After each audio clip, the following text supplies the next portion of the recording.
The Legend of Zelda Majora's Mask is a unique title in the Zelda franchise, a follow-up to the fan favourite Ocarina of Time. Unlike other Zelda games, Majora's Mask is set up around a 3-day cycle, which forces the player to repeat the 3 days over and over again to figure out the secrets of the game. Majora's Mask was originally released for Nintendo 64 in 2000. However, in 2015, Nintendo released a remake for the 3DS called Majora's Mask 3D, featuring improved graphics and a few other changes. The game contains several alterations from its predecessor, such as stereoscopic 3D graphics, better save features, some altered boss fights, and surprisingly a higher ESRB rating. Majora's Mask 3D was rated E10+ by the ESRB, with tags for animated blood, fantasy violence, and suggestive themes. This video will take a look at the game and some examples of the types of content that led to this rating. Majora's Mask features a good deal of violent encounters with various monsters, and as the ESRB describes, enemies can at times bleed, but the blood is never red in colour. There are also a few human enemies in the game as well. In the Crimea side quest, you can fend off the Gorman brothers by shooting them with your bow. These arrows though only drive the brothers back, never manage to injure them. In another mission, Link infiltrates the fortress of the all-female Gerudo pirates. In this mission, Link has to sneak past guards and defeat several Gerudo swordswomen. However, Link's attacks only disable or drive off the Gerudo and never deliver a fatal blow or permanent injury. There is one exception to this, however. On the first night, you can stop Psychon the thief from stealing a bomb bag shipment by striking him with your sword. However, if you simply shoot him, the shipment explodes, apparently killing the thief. Aside from cartoon violence, Majora's Mask is known for its dark tone, featuring multiple references to death, ghosts, and regret, along with the looming threat of annihilation. The game therefore features many unusual depictions of death and violence for a game with an E10 rating.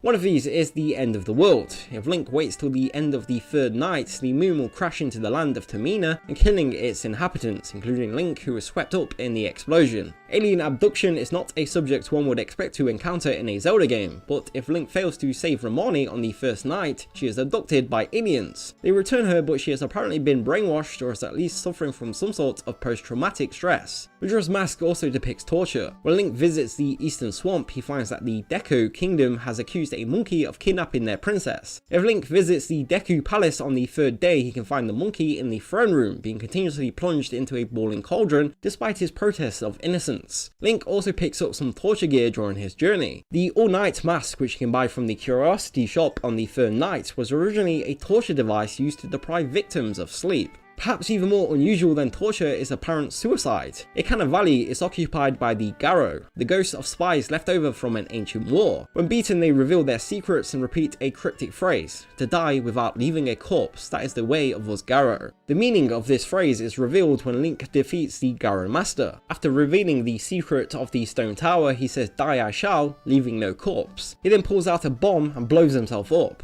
While you have to fight him at least once, he can be fought multiple times, and while he does not always speak, his death animation remains the same. Moving on from violence, one might be surprised to find there is intoxication in Majora's Mask. In Clocktown, there is a milk bar that serves Chateau Ramoni, special milk hinted to have intoxicating properties, which is only served to adults. In the milk bar, Link can find Gorman, the leader of the Gorman troop, red-faced and behaving like a drunk. When Link talks to him, he argues that it's milk and you can't get drunk from it, despite clearly being so. The next day, Gorman can be found with a stomachache, but whose symptoms resemble a hangover. Majora's Mask is also famous for a few instances of sexually suggestive content. Another member of the Gorman troupe include the Rosa sisters, two dancers who wear very short dresses, so short that Link has little problem seeing what's underneath them. This is a little different in the N64 version though, as here they don't wear shorts, instead they are kept carefully covered up with just their dresses. Another resident of Clocktown, the lady who runs the treasure chest shop, has a thing for Gorons. When Link transforms with the Goron mask, she flirts with him, complimenting his looks and saying he is her type. Moving on, the Great Bay seems to have a large population of voyeurs. In Zora Hall, Link can find a Zora who is trying to peep into the singer Lulu's room. When Link uses the Zora mask, the peeper mistakes him for the Zora Mikau, and after offering a half-hearted defense of himself, runs away. Another Zora will ask Link in his Zora form to get him a picture of Lulu and will pay him for every picture. The fisherman living in the Great Bay is also interested in pictures of women. He will trade you a valuable horsefish in exchange for a picture of a Gerudo pirate.